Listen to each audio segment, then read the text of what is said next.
नमस्कार दोस्तों। जय माता दी। माता रानी आपके सभी कष्टों को समाप्त करे और सदैव आपके घर में खुशियां बनाए रखें। दोस्तों, नवरात्रि का महापर्व 9 देवी अर्थात 9 कन्याओं को समर्पित है। कन्या पूजन करने से हमारी समस्त पीड़ा दूर होती है, दुख दर्द दूर होते हैं, हर कष्ट दूर होते हैं, गृह क्लेश हमारे जीवन से हमेशा के लिए दूर हो जाते हैं। यहां तक कि पितृदोष, राहु दोष, मंगल दोष, काल सर्प दोष से पीड़ित व्यक्ति को कन्या पूजन से राहत मिलती है। घर में खुशियां आती हैं तथा अकाल मृत्यु घर में कभी नहीं होती। दोस्तों, इस बार माता रानी हाथी की सवारी पर पृथ्वी लोक पर आ चुकी हैं और भक्तों के कष्टों को दूर करेंगी। जब जब माता रानी हाथी पर सवार होकर आती है, तब तब धरती पर फूल खिलते हैं और वर्षा होती है तथा हरियाली की उत्पत्ति होती है। किसान के घर में साक्षात मां जगदम्बा जगत मां का आगमन होता है। दोस्तों, इस बार के नवरात्रि बहुत ही शुभ और मंगलकारी माने जा रहे हैं। इस बार शारदीय नवरात्रि 15 अक्टूबर दिन रविवार को शुरू होकर और इसका समापन 23 अक्टूबर दिन सोमवार को होगा। ऐसे में 24 अक्टूबर दिन मंगलवार को ही दुर्गा विसर्जन होगा।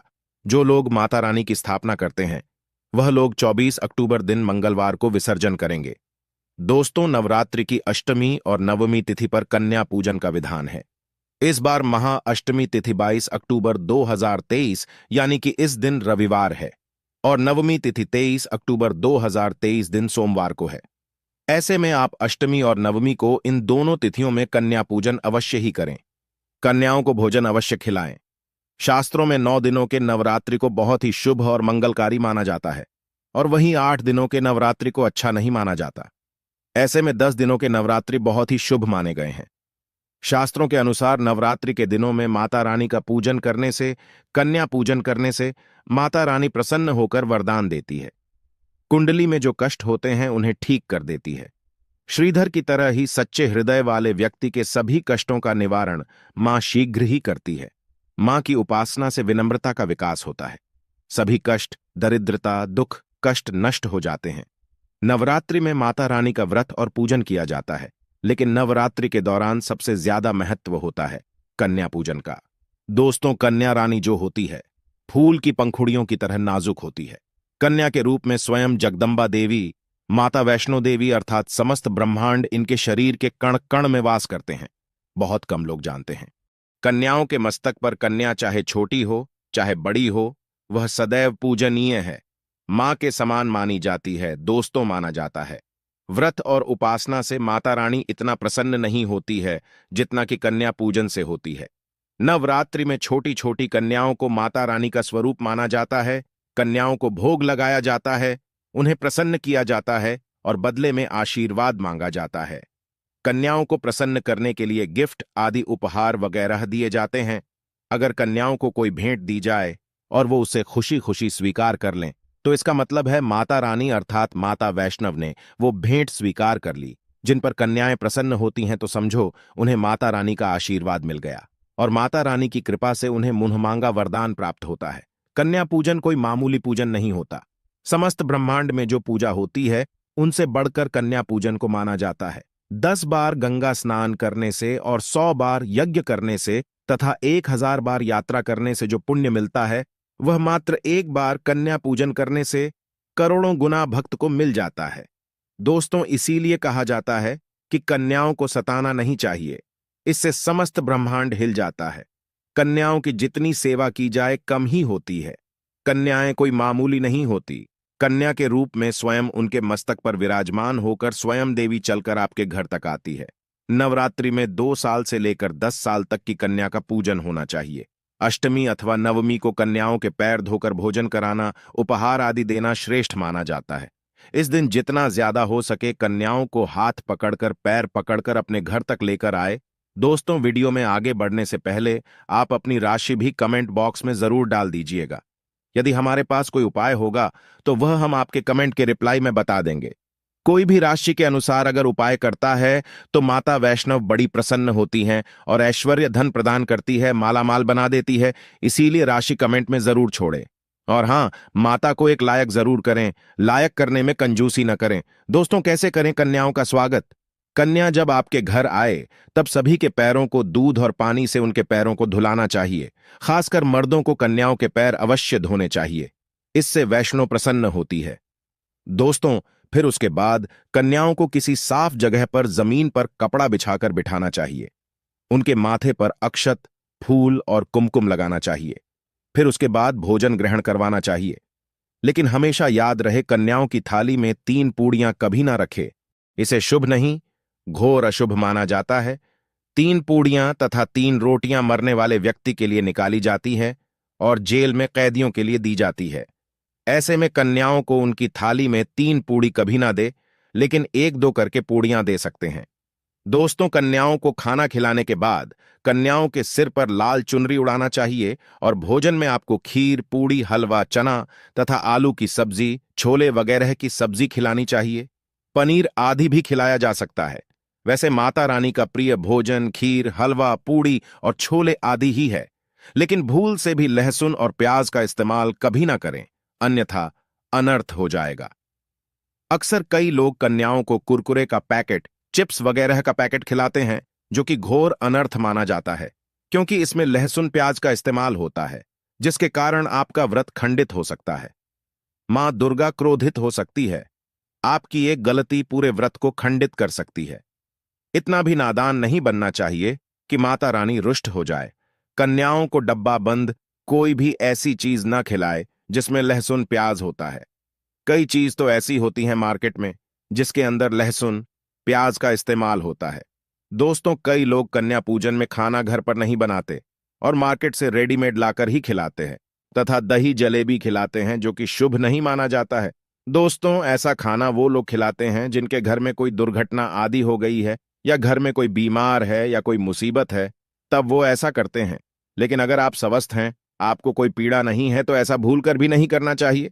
माता रानी दही जलेबी नहीं, आपके हाथों का बना भोजन खाना चाहती है, आपका प्यार चाहती हैं। फिर चाहे आप घर में एक ही पूड़ी क्यों ना बनाएं माता के लिए, पर आप स्वयं ही अपने हाथों से माता रानी को भोजन खिलाएं। भले ही आप दही जलेबी खिला सकते हैं, परंतु माता को घर का बना हुआ शुद्ध भोजन ही अति प्रिय है। खासकर नवरात्रों के दौरान घर में पक्का खाना अवश्य बनाना चाहिए। माता रानी बहुत प्रसन्न होती है। घर का बना पक्का खाना ही कन्याओं को खिलाना चाहिए। हमेशा याद रखें, कन्याओं को प्लास्टिक के बने दोने में खाना नहीं खिलाना चाहिए। ऐसे बर्तन पूजा पाठ के लिए शुभ नहीं अशुभ होते हैं, क्योंकि प्लास्टिक के ज्यादातर बर्तन जो होते हैं जानवरों की हड्डियों द्वारा बनाए जाते हैं। कन्याओं को हमेशा स्टील के बर्तन या पत्तों से बने बर्तनों में ही भोजन कराना चाहिए। अगर पेड़ के पत्ते में भोजन कराते हैं तो माता अभय वरदान प्रदान करती है। दोस्तों, एक और बात हम आपको बताने वाले हैं। यदि नवरात्रों के समाप्त होने के बाद यदि बीच में कन्या पूजन में शुक्रवार का दिन पड़ जाए, तो कन्याओं को कोई भी खट्टी चीज नहीं खिलाना चाहिए, क्योंकि शुक्रवार का दिन माता संतोषी को समर्पित होता है और माता संतोषी नवरात्रों के दिनों में सक्रिय अवस्था में होती है, यानी वो भी 9 देवियों के साथ में आपके घर में आती है।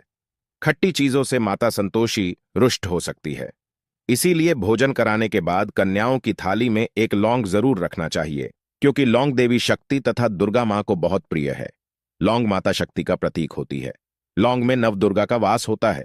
इन 9 दिनों में माता रानी को लौंग का भोग ही लगाया जाता है, तो खाना खाने के बाद कन्याओं को लौंग अवश्य अर्पित करें।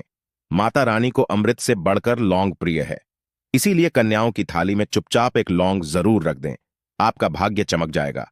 माता लक्ष्मी आपके जीवन में धन की कोई भी कमी नहीं होने देंगी। दोस्तों, आपको बता दें, कन्याओं को उपहार में क्या दें। कन्याओं को खुश करने के लिए उनकी थाली में दक्षिणा डालें, ताकि आपके घर में संपन्नता बनी रहे तथा धन की कोई भी कमी ना हो। कन्या जब आपके घर से खुशी खुशी धन लेकर जाती है, तो वह भी आपको खुशी खुशी कई गुना आपको धन प्रदान करती है। इस समय कंजूसी मत करना, खुशी खुशी कन्याओं को धन अवश्य देना। कन्याओं को कोई सुंदर गिफ्ट दे सकते हैं। शास्त्रों में बताया जाता है कि कन्या जितना खुश होती है, माता रानी उतना ही जल्द फल की प्राप्ति प्रदान करती है। ऐसे में आप कन्याओं को चॉकलेट बॉक्स दे सकते हैं तथा खूबसूरत कपड़े दे सकते हैं। याद रहे, काले कपड़े ना दे, और स्टील के बर्तन भी गिफ्ट के तौर पर दे सकते हैं। याद रहे कि कन्याओं को लोहे का कोई भी सामान नहीं देना चाहिए, नहीं तो राहु केतु का प्रभाव आपके जीवन में प्रवेश कर जाएगा। राहु काल तथा राहु दोष आपको लग जाएगा, आप बर्बाद भी हो सकते हैं। दोस्तों, जब कन्या अपने घर के लिए प्रस्थान करें तो उनके चरण जरूर छू लें और अपने मन में अपनी प्रार्थना को पूरा करें। सच्चे दिल से मांगी हुई मुराद माता रानी अवश्य ही पूरी करती है। सच्चे दिल का मतलब होता है मन में कोई भी लालच ना हो और अगर वो लालच माता को पाने के लिए बन जाए तो उसे बोलते हैं सच्ची श्रद्धा और सच्ची भक्ति। ऐसी भक्ति के आगे स्वयं 33 कोटि देवी देवता आपको नमस्कार करते हैं। दोस्तों, नवरात्रों के दिनों में अगर मिल जाए आपको ये संकेत तो समझो मां दुर्गा आपके घर में आ चुकी हैं। ये संकेत बताते हैं मां दुर्गा का आशीर्वाद आपको प्राप्त होने वाला है। दोस्तों, पहला संकेत, जब आप कलश स्थापना करते हैं तो जबा से निकली हरियाली बहुत ही शुभ मानी गई है। कहा जाता है कि जबा से निकली हरियाली हमारे भविष्य में होने वाले अच्छे और बुरे होने का संकेत देती है। ये सभी बातें हमारे आने वाले साल का भविष्य बताती हैं। यदि आपने जबा करे हैं और वो किसी कारणवश नहीं हो पाए हैं तो ये संकेत बड़ा ही मनहूस माना गया है। कहा जाता है कि नवरात्रों में जबा अगर सूख जाते हैं या बढ़ते नहीं हैं तो आपको समझ लेना चाहिए कि ये साल आपका खराब होने वाला है तथा घर में कोई बीमारी आने वाली है। दोस्तों, ये धन हानि का संकेत माना गया है क्योंकि आपने कोई ना कोई गलती ऐसी कर दी होगी जिसके कारण माता रानी नाराज हो गई है। इसीलिए माता से आप क्षमा अवश्य मांग लें। मां अपने भक्तों को अवश्य माफ करती है। एक मां ही होती है जो अपने बेटे को, अपने लाल को हर गलती पर माफ करती है। लेकिन ऐसा बेटा किस काम का जो मां से माफी ना मांगे। इसीलिए माता रानी से अपनी गलती की माफी अवश्य मांग लें। माता वैष्णो अपने भक्तों को कभी निराश नहीं करती, बल्कि उन्हें धन धान्य से और खुशियों से परिपूर्ण बना देती है। और दोस्तों, यदि जौ हरे भरे हो जाते हैं तो यह शुभ संकेत होता है। इससे आने वाले समय में आपको बहुत ज्यादा ही धन लाभ होगा। माना जाता है कि 1 रुपए का सिक्का या चांदी का कोई भी सिक्का जौ के बीचों बीच में अगर मिट्टी में दबा दिया जाए तो घर में सुख समृद्धि आती है, माता लक्ष्मी दौड़ी चली आती है। जौ के अंदर हमेशा 1 रुपए का सिक्का अवश्य डालना चाहिए। जौ को खाली नहीं रखना चाहिए। इससे माता का आशीर्वाद सदैव परिवार पर बना रहता है और जीवन में कोई भी संकट नहीं आता। दोस्तों, नंबर 2, यदि आपकी नींद नवरात्रों के दौरान सुबह 4 बजे के आसपास खुलती है तो इसे बड़ा ही शुभ संकेत माना जाता है, क्योंकि यह समय ब्रह्म मुहूर्त कहलाता है। इस समय देवी शक्ति अपने सच्चे भक्तों को ही जगाती है। इस समय उठाना मतलब माता की कृपा प्राप्त करने के बराबर माना गया है। ये संकेत बताते हैं कि माता की सच्ची भक्ति का प्रभाव आपके ऊपर हो चुका है और माता रानी आपको जल्दी ही कोई खुशखबरी देने वाली है। माता आपकी सच्ची भक्ति से बहुत खुश हैं। दोस्तों, नंबर 3, यदि नवरात्रि में आपका मन प्रसन्न होने लगे, पूजा पाठ में आपका मन लगने लगे, पूजा करते समय मन का शांत होना यह दर्शाता है कि आपको बहुत जल्द मां की कृपा प्राप्त होने वाली है। माता रानी आपकी भक्ति से बहुत खुश है। आपकी भक्ति माता रानी को आनंद दे रही है। ऐसे व्यक्ति को समझ जाना चाहिए कि उसके जीवन में अब अच्छा समय आने वाला है। दोस्तों, नंबर 4, नवरात्रों के दौरान अगर मां के गले से फूल गिर जाए तथा जौ के हरे भरे पत्ते अगर बिन हवा के हिल जाए तो इसे अति उत्तम माना गया है। यह संकेत बताता है कि माता रानी का आगमन आपके घर में स्थायी रूप से हो चुका है। आपको माता लक्ष्मी की कृपा प्राप्त होने वाली है। ये संकेत कुछ खास लोगों को ही दिखाई देते हैं। माना जाता है कि पूजा करते समय अगर धुआं अधिक बढ़ जाए तो इससे यह पता चलता है कि आपके घर से गरीबी हमेशा हमेशा के लिए जाने वाली है। भूत प्रेत आत्मा अब आपके घर से हमेशा के लिए जाने वाले हैं। पूजा करते समय धुएं का अधिक होना बहुत ही शुभ और मंगलकारी माना गया है। ये संकेत भविष्य में अच्छे परिणाम को दर्शाते हैं। दोस्तों, नंबर 5, द्वार पर गाय का आना। वेदों में बताया जाता है कि नवरात्रि के दौरान गाय माता का घर में आना बड़ा ही शुभ संकेत माना गया है। नवरात्रि में द्वार पर गाय का आना अत्यंत शुभ है। यदि आपके भी द्वार पर गाय आती है तो गाय के माथे पर कुमकुम लगाना न भूलें तथा गाय को रोटी जरूर खिलाएं। इससे मां दुर्गा अत्यंत प्रसन्न होंगी और आपकी झोली खुशियों से भर देंगी। द्वार पर गाय का बार बार आना भी जीवन में आने वाले अच्छे संकेतों की ओर इशारा करता है। दोस्तों, नंबर 6, सपने में माता का दिखाई देना। अगर आपके सपनों में मां दुर्गा दिखाई देती है, अर्थात कोई भी देवी अगर आपके सपनों में दिखाई देती है तो बड़ा ही शुभ माना गया है। नवरात्रों के पावन अवसर पर माता के दर्शन किसी खास भक्तों को ही होते हैं। ये सपने कभी किसी को शेयर मत करना। यदि माता की सवारी शेर नवरात्रि में सपने में बार बार दिखाई देता है तो मां दुर्गा आपसे प्रसन्न है। ये संकेत बताते हैं कि जल्द ही आपकी कोई मनोकामना अवश्य पूर्ण होगी और आपके शत्रुओं का नाश हो जाएगा। शत्रु आपके नाम से ही थर थर कांपने लगेगा। मां दुर्गा का वाहन शेर है, इसीलिए नवरात्रि में शेर का दिखाई देना अत्यंत शुभ संकेत होता है। दोस्तों, नंबर 7, यदि कोई छोटी कन्या आपको सुबह सुबह लाल वस्त्र धारण किए हुए दिखाई देती है तो आपने साक्षात मां दुर्गा के दर्शन किए हैं। यदि नवरात्रों में सबसे पहले आपके घर में कन्याओं का आगमन हो जाए, तो ब्रह्मांड की कोई भी शक्ति आपको करोड़पति होने से नहीं रोक सकती। आपके जीवन में आपके घर में माता लक्ष्मी का आगमन होने वाला है। आप दिन दुगनी रात चौगुनी तरक्की करेंगे। अब आप खुशियां मनाइए और मिठाइयां बांटें। ऐसे में कन्याओं को भरपूर तरीके से खुश रखें और उनका आगमन दूध से चरण धुलाकर करें। दोस्तों, माता रानी आपको यह संकेत दे रही है कि अब आपका बुरा समय समाप्त हो चुका है। अब जीवन में सुख समृद्धि के द्वार खुल जाएंगे। दोस्तों, नंबर 8, घर पर उल्लू का आना।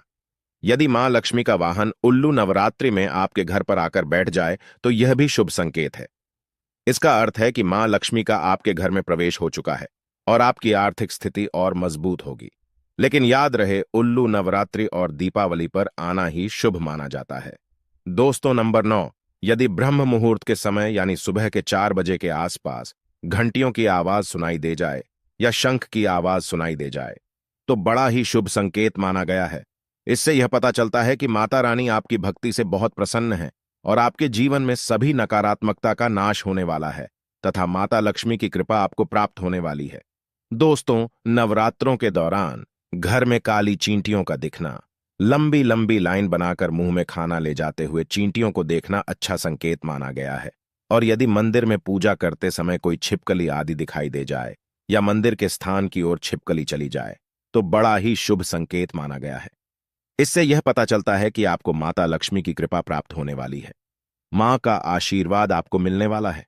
नवरात्रों के दौरान मंदिर में छिपकली का दिखना बहुत ही शुभ संकेत माना गया है। आपकी भक्ति का फल आपको शीघ्र ही मिलने वाला है, क्योंकि छिपकली को माता लक्ष्मी का प्रतीक माना गया है। किसी शुभ अवसर पर छिपकली का दिखना मंगलकारी माना गया है और नवरात्रि में छिपकली का मंदिर में दिखना साक्षात देवी लक्ष्मी का स्वरूप माना गया है। दोस्तों, अगर आप वाकई में मां वैष्णो की कृपा पाना चाहते हैं, तो कमेंट बॉक्स में लिखें, जय माता दी। माता रानी आपकी झोली खुशियों से भर दें